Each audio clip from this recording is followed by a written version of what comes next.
This is the Dallas Morning News.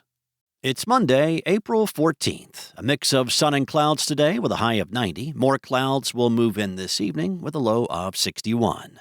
Here are today's headlines.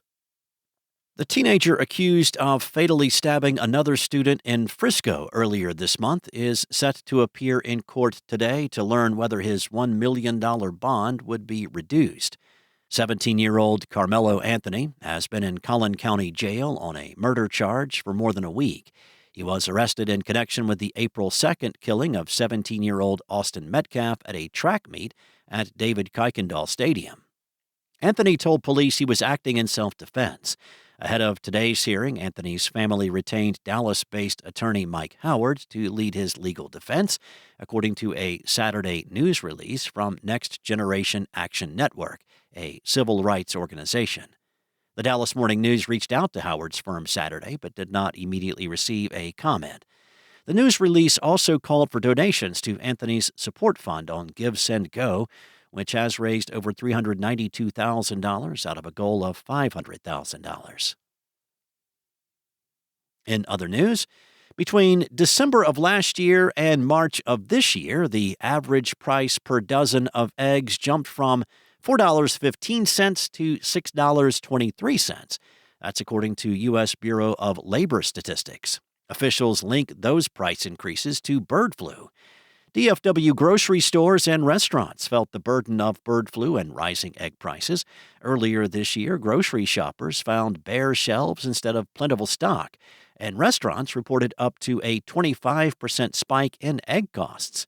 In North Texas, outbreaks occurred in Dallas and Denton counties in 2022 and Ellis County in 2023, according to the Centers for Disease Control and Prevention. As outbreaks trend downward in Texas, a March 21st report from the Department of Agriculture said commercial egg prices have begun to drop.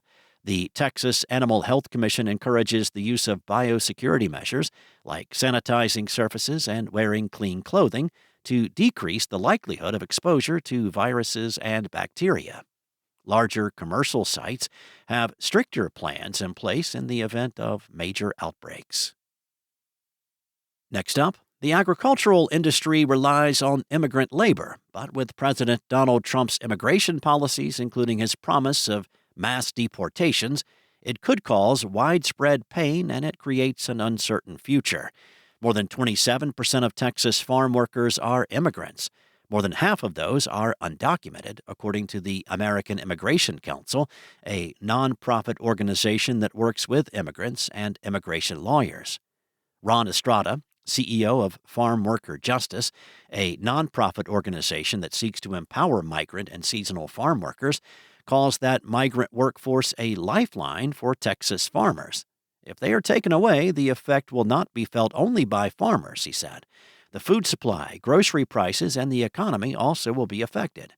Overall, labor shortages, among other factors, have taken a toll on farms.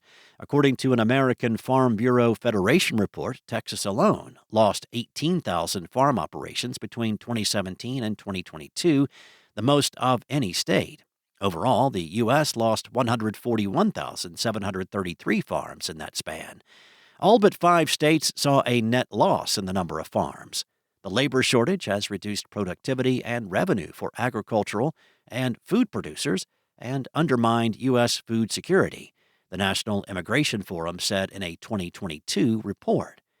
Rising food prices felt by consumers in grocery stores are also a result of agricultural labor shortages. And U.S. consumer sentiment tumbled to the second weakest reading on record, while short- and long-term inflation expectations soared to multi-decade highs on growing tariff concerns. The preliminary April sentiment index slid 6.2 points to 50.8, according to the University of Michigan, below economists' forecasts. Aside from a 50 reading in June 2022, that was the lowest in surveys dating back to the 1970s. The results were based on interviews from March 25th through April 8th, prior to President Donald Trump's Wednesday announcement of a 90-day pause on higher tariffs for dozens of U.S. trading partners. Duties on China have been subsequently raised to 145%. Sam Toombs of Pantheon Macroeconomics said consumers have spiraled from anxious to petrified. Respondents were also more pessimistic on the outlook for the job market, with the share of consumers expecting higher unemployment in the coming year rising to the highest since 2009. Thanks for listening. For more on today's stories and the latest breaking news, visit DallasNews.com. Enjoy your day, and I'll be back tomorrow with more from the Dallas Morning News.